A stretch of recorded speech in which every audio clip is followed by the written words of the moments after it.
Hello, BookTube. I've got a little mail for you today on a humid, overcast Wednesday. Once again, we dried up all morning long from in the wake of a very gentle, very beautiful overnight rainstorm. I swear, I could get used to this. If we had a gentle rainstorm, thunder or no thunder, every night for a few hours, that would be wonderful. It's not going to happen. I think we're going to have an unbelievable, almost unprecedented drought instead. But I could be wrong. I'd certainly like to be wrong. But I've got a little mail for you and also a couple of other things to discuss, as always. I'm thinking seriously about bringing back the Irish stew videos. Just a big portmanteau Irish stew video every day. I'm thinking seriously about doing that. Those were a lot of fun. But before I start, I wanted to thank you all. I wasn't really expecting the reaction that I got to yesterday's video, in which I did the BookTube anniversary tag. Just a standard reusable BookTube anniversary tag that you can use whenever you have a BookTube anniversary, especially an annual anniversary.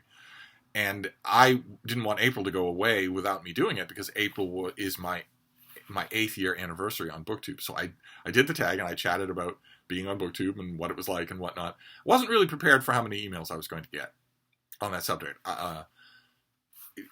I've been really touched by some of the emails that I've got. So, some of them were from people whose names I know. A lot of them are from people that I don't know. A lot of people emailing saying, I see that there are I see in the comments section that there are a lot of people who've been here a long time. I have not. I've just found your channel, but I like this, that, and the other thing about it. I swear, I know you won't believe me, but I swear I was not making that anniversary video in order to solicit compliments. I was not doing that, but I got a lot of them, and there were a lot of them were very touching. So I wanted to thank you all once again for that. That was totally. I was not fishing for compliments, I promise.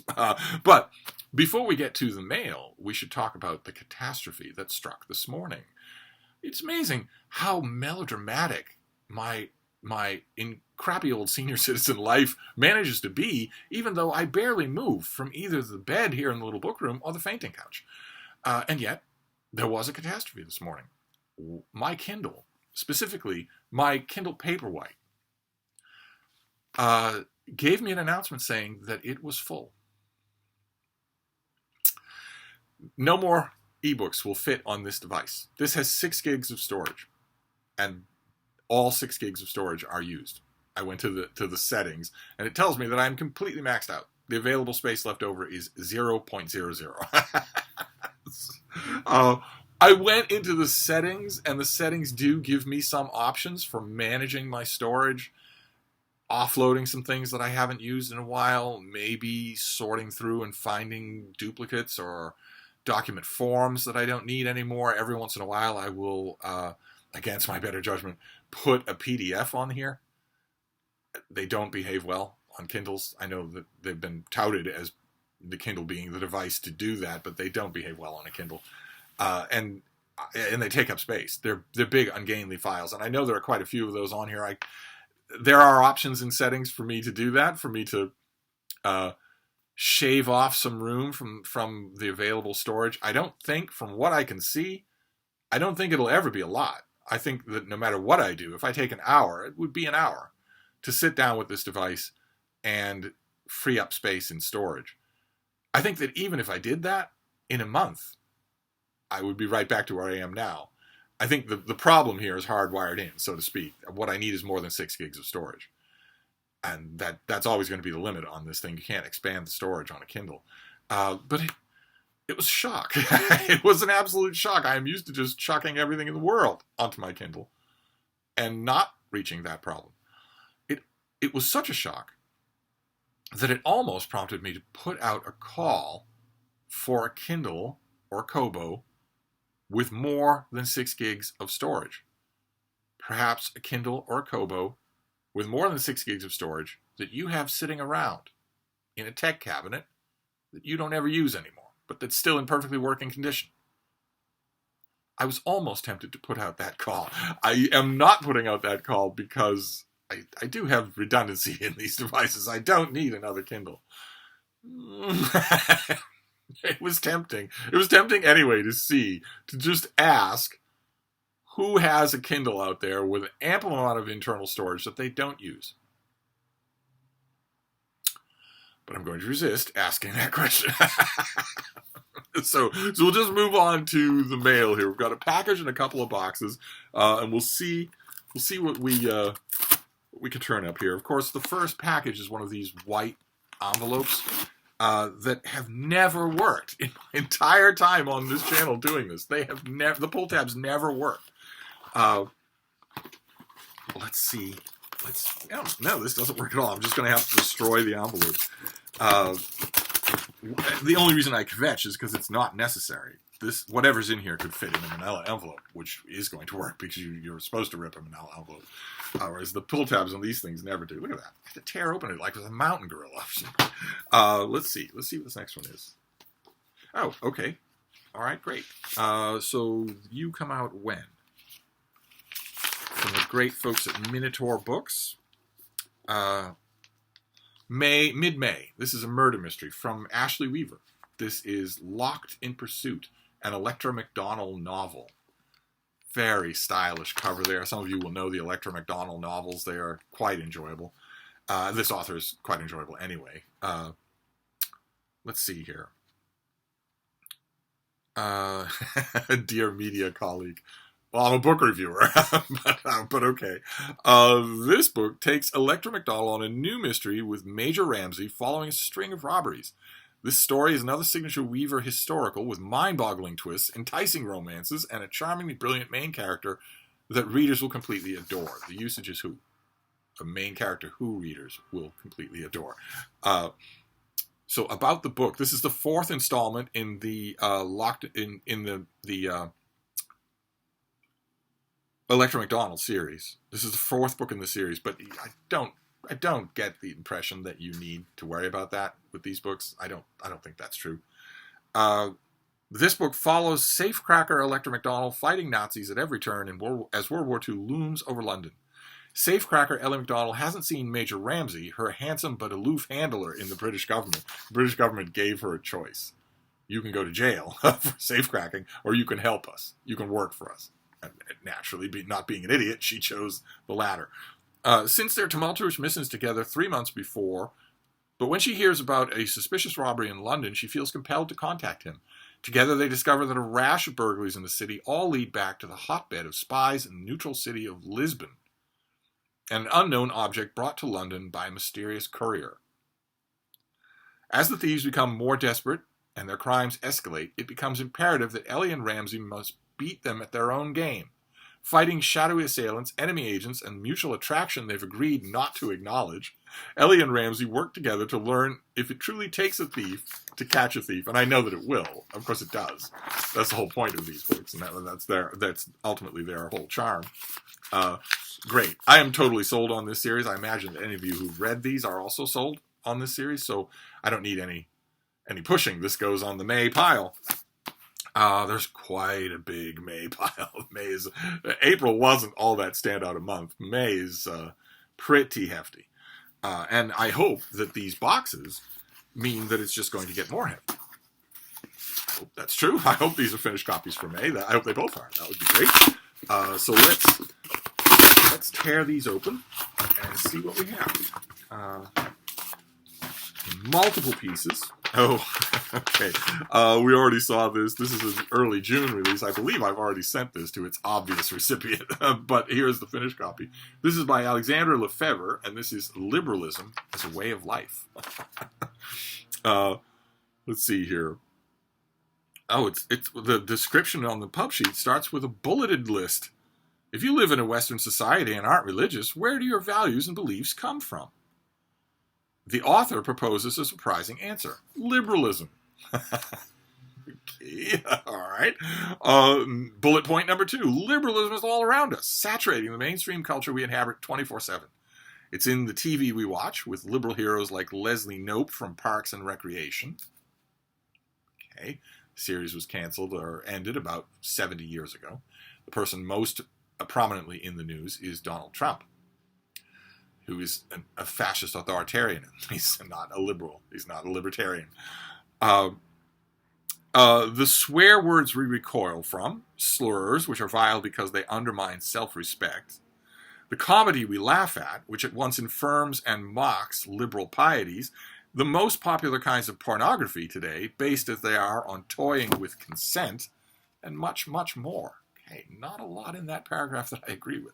Let's go on to the next bullet point, shall we? Since apparently book reviewers can no longer be trusted to read coherent prose. If you recognize yourself in this picture, then liberalism as a way of life has some good news and some bad news. Well, okay, the nature of good news and bad news is that you're going to have good news and bad news, whether you recognize yourself in that portrait or not. Let's go on to the next bullet point. The good news is that a liberal way of life can be good, satisfying, and as rewarding as any religion. Nice. Based on two core virtues, freedom and generosity, the author lays out 17 benefits that come from being liberal, including impartiality, humor. Yes. Oh, yes, of course. Yes, yes. The woke scolds on Twitter are known for their sense of humor. Cheer, gratitude, self-coherence, tolerance, chill, and equanimity. Okay. You're going to have a lot of work to do, Alexander, to convince me. The bad news is that precious few of us live up to our liberalism, which leads us to miss out on the benefits of a liberal way of life. Entitlement, for example, breeds resentment and ingratitude, which are bad for ourselves and our society. Precious few of us live up to our liberalism. I bet I know what that translates to. I bet I do. I bet the people who don't live up to their liberalism have a trait in common. And I bet that trait is visible. And the final bullet point. I feel like I've been riddled with bullets. To help this situation, the author lays out a series of self-help exercises, but not for everybody. Precious few of us live up to our liberalism, meaning some of us do. The exercises aren't for everybody. The exercises will be proctored. They will be administered by the precious few who do live up to their liberalism to the ones who don't. Won't that be a long and complicated process to figure out who does and who doesn't live up to their liberalism, you might ask? Nope. The ones who do and the ones who don't are differentiated by a single trait. And that trait is immediately visible. God help us. I can't wait for this historical moment to end, except I can, because the thing that's going to end it is worse than it. Some of these exercises are meditative and some are conversational. It's not really a conversation, right? Because you speak and I listen. It's not my place to speak. It's not my place to ask you questions. It's not my place to expect you to educate me. I simply want you to lecture me, and I will sit in meek silence. That readers can practice here and now to double down on their liberalism and become better, happier version of themselves that they already are. Okay, all right. Okay. Well, better to read about it in a book than have it blared at me by a loudspeaker at a camp, right? Where do you get your values and sensibilities from? Why do you keep asking that? Typically speaking, the people who ask that question don't have any values that they're willing to die for. If you grew up in a Western democracy, the answer is probably liberalism. Conservatives are right about one thing. Liberalism is an ideology of our times, as omnipresent as religion once was. Yet, as the author argues in this book, many of us are liberal without fully realizing it or grasping what it means. Misled into thinking that liberalism is confined to politics, we fail to recognize that it's the water we swim in, saturating every area of public and private life, shaping our psychological and spiritual outlooks, and influence our moral and aesthetic values, our sense of what is right and wrong, good, bad, funny, worthwhile, and more. Okay. All right, and I would continue to read from the pub sheet, but there is just the faintest chance that David Murphy is watching this video, and if so, he's already in cataleptic convulsions. I don't want to make it even worse. I don't want to literally kill him. So I won't read any more of that North Korean propaganda. Instead, I will do even worse. I will package this up and send it to him. It says, the finished copy of Liberalism as a Way of Life, because it's a religion, right? And then we'll move on to the second box, which I really hope is a work of history. I really do at this point. Oh my, bring it on. Okay, we get the invoice out of here. What is this next one? Oh, okay, great. All right, well, I got an invoice for this and not a pub sheet, so we'll just read the dust jacket. But this is a finished copy. It's an academic press, so it's not going to have a price on it. And I don't know, actually, for once, could we have some use come out of an invoice? Is the invoice actually going to tell me what this might have costed? What this will cost in the bookstore? No, just zeroed out to zero. Okay. But it's a university press publication, so it's going to be pricey. This is by Renee Berglund, and it's called Natural Magic, Emily Dickinson, Charles Darwin, and the Dawn of Modern Science. How amazing. This is the second big Emily Dickinson book that I have come across so far this year. What could possibly bring these two together? Let's read about this. Emily Dickinson and Charles Darwin were born at the same time when the science of studying the natural world was known as natural philosophy, a pastime for poets, priests, and schoolgirls.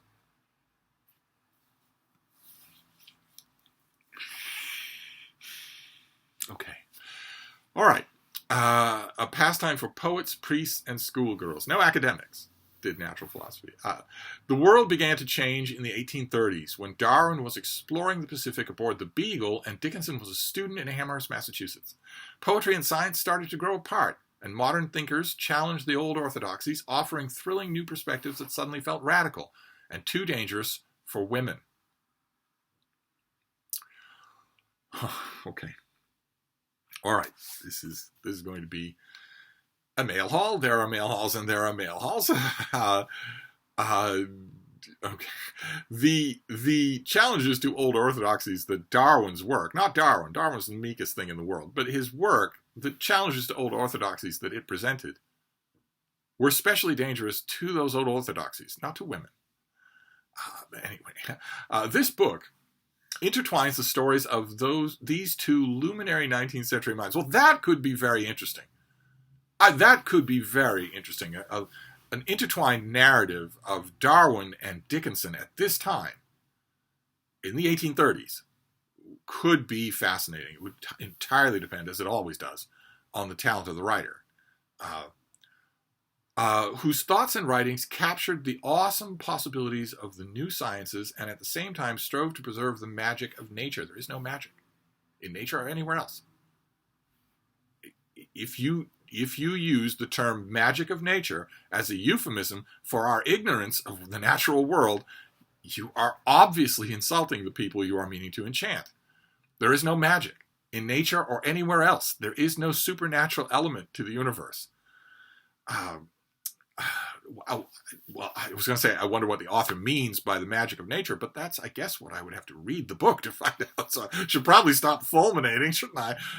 Just as Darwin's work was informed by his roots in natural philosophy and his belief in the interconnectedness of all life, Dickinson's poetry was shaped by her education in botany, astronomy, and chemistry. It absolutely was not. And by her fascination with the enchanting possibilities of Darwinian science. Okay. All right. You're going to have to convince me. I'm open to being convinced. Casting their two very different careers in an entirely fresh light, the author brings to life a time when ideas about science were rapidly evolving, reshaped by poets, scientists, philosophers, and theologians alike. Oh, and not schoolgirls? You don't mention schoolgirls again? No? She paints a colorful portrait of a remarkable century that transformed how we see the natural world. Oh, that could be really good. That is really good grounds for a book. Let's see here. Illuminating and insightful, this book explores how Dickinson and Darwin refused to accept the separation of art and science. Darwin never thought about it. He never thought about art. And I would maintain that Emily Dickinson never thought about science, not in any real way.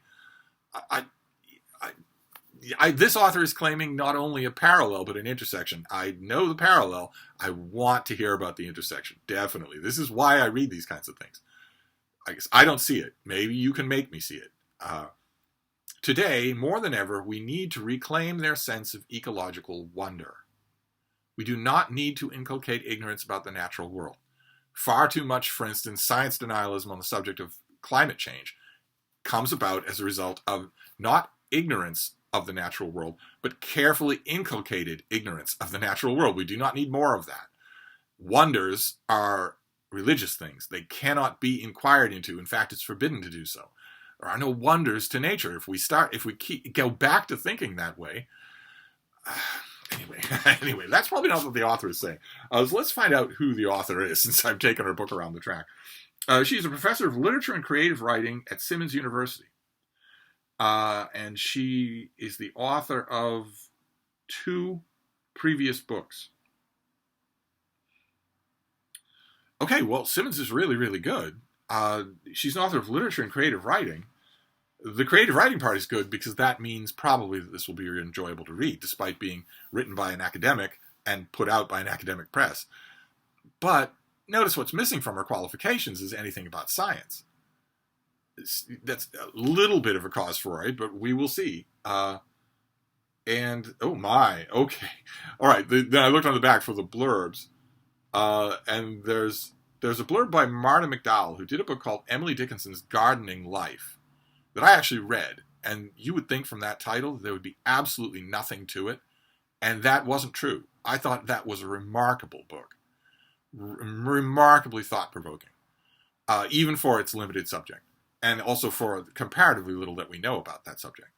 And then there's another blurb by Anne Henchman, something called The Starry Sky Within, which I don't recognize, but the top blurb is by Janet Brown, who is the greatest living biographer of Charles Darwin. So okay, all right. So when I heard that, when you read that the professor is a specialist in English literature and creative writing, then I think, okay, well then the Emily Dickinson part of this book is probably in very good hands, and I worried about the Darwin part, but the world's #1 authority on Darwin is giving this a blurb. So I don't know, were they college roommates? Maybe the blurb means nothing, but fantastic. I need to find the date on this thing. I got an invoice, so I don't have a date. I imagine since it's a finished copy from an academic press that this is probably a May release. I think we might have seen this already on this channel, but I am totally up for it, 100%. So I will check the date and probably chuck this onto the pile tonight. Should I also put it in the mail?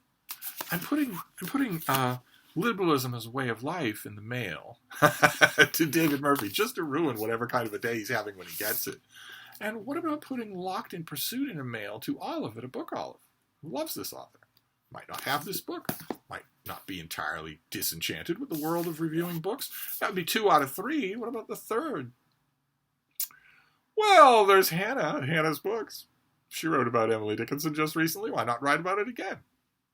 I think I could probably guess what her first objection would be, which would be that she's a bookworm. As you all know, since you watch her channel and love her channel, she's a bookworm and an uber nerd. So I'm sure that she would say that before she reviews this book that studies the relationship between the imaginative worlds of Emily Dickinson and Charles Darwin, she would need to not only read every word that Charles Darwin wrote, but maybe, I don't know, dig up his corpse, something like that. I could probably talk her out of that. But wouldn't it be interesting if this were 3 books that I were mailing out to other people, not keeping anything from this book haul? Wouldn't that be fascinating? I will float the idea in all 3 quarters and see what kind of responses I get. But in the meantime, a little funeral. I mean, what am I supposed to do with this thing? I'm holding it up like this. I'm automatically thinking Picard and Dathan at Eladril.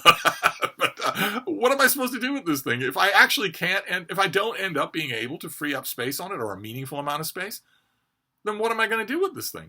Do I just retire it? I mean, I have tablets and e-readers that have more space, but they're not Paperwhites. The Paperwhite has such a nice flat surface, you know, no raised edges, no buttons, no nothing like that. Sometimes you're in the mood for that.